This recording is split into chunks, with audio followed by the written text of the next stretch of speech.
महामानवों से संबद्ध उपकरण और उनमें संव्याप्त प्राण सत्ता।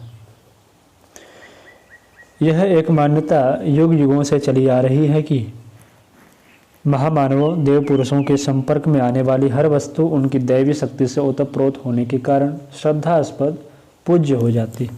कथा पुराणों में ऐसे कई आख्यान आते हैं जिनमें देव मानवों के अनुयायी उनके स्पर्श किए हुए पदार्थों को उनकी शक्ति सामर्थ्य से ओतप्रोत मानकर उन्हें ही प्रतीक मानकर पूजा करते रहे हैं।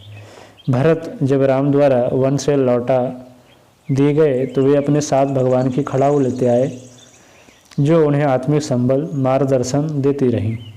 इन सबके पीछे स्पर्शजन्य सामर्थ्य की महत्ता छिपी पड़ी है। साथ ही श्रद्धा की अपार शक्ति भी उसमें जुड़ती है। पारस पत्थर अपने समीपवर्ती लोहे के कणों को स्वर्ण बना देता है। चंदन का वृक्ष आसपास के वातावरण को भी सुवासित कर देता है। इसी तरह महामानवों की प्राण विद्युत न केवल उनके अंग प्रत्यंग से बल्कि हाव भाव प्रत्येक क्रियाकलाप एवं वेधक दृष्टि के माध्यम से निरंतर उत्सर्जित होती रहती है। ईसा मसीह के कफन के साथ भी कुछ इसी प्रकार के तथ्य जुड़े हैं।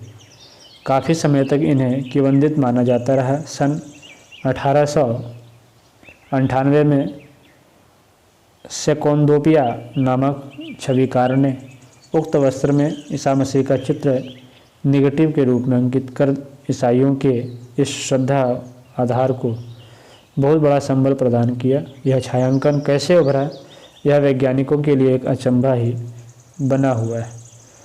यह वस्त्र 14 फीट लगभग 4 मीटर लंबा एवं 3.5 फीट लगभग 1 मीटर चौड़ा है। हाथ से बुना हुआ हल्के पीले रंग का यह कफन अब किसी को देखने के लिए उपलब्ध नहीं है, केवल इसकी नकल ही दर्शनार्थ उपलब्ध है।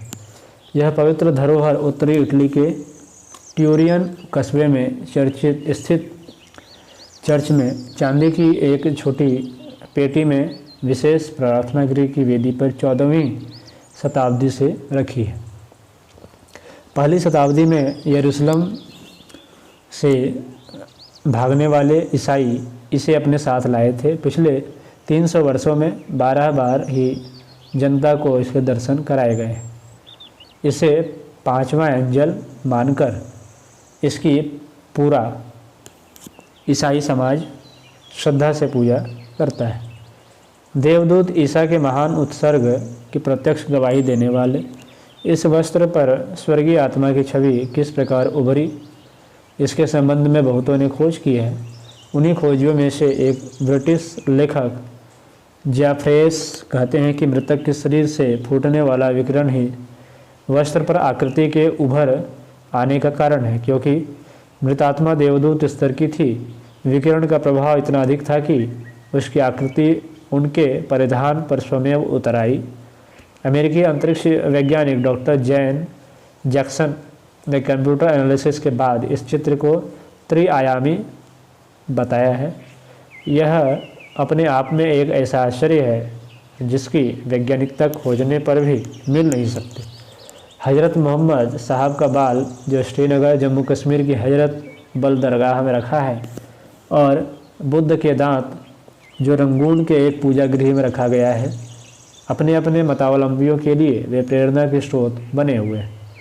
मुस्लिम मूर्ति पूजा को नहीं मानते, पर सहज उपजने वाली श्रद्धा किसी भी मतभेद से परे है। यह श्रद्धा उन महामानवों के प्रति प्रकट होती है जो अपने समय में अपने सुकर्मों से असंख्यों को प्रेरणा दे जाते हैं। उत्कृष्ट व्यक्तित्व असंख्यों को अपने तेजोबल से प्रभावित करते हैं। उन्हीं प्रभावितों में उनके संपर्क में आने वाले पदार्थों को भी यह सौभाग्य मिलता है कि उन ज्योतिपुंजों की ऊर्जा अपने में संग्रह करें और चिरकाल तक अनेकों की श्रद्धा एवं दिव्य क्षमता जगाने में सहायता करते रहें। प्रायः 2000 वर्ष पुराना ईसा का कफन इस तथ्य की प्रत्यक्ष साक्ष्य देता है।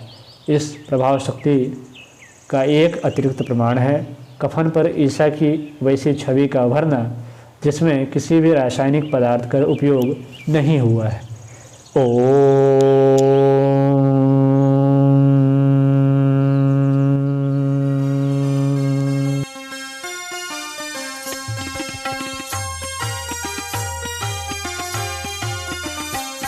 चलो गुरुदेव के सपने सजाने की शपथ ले लें।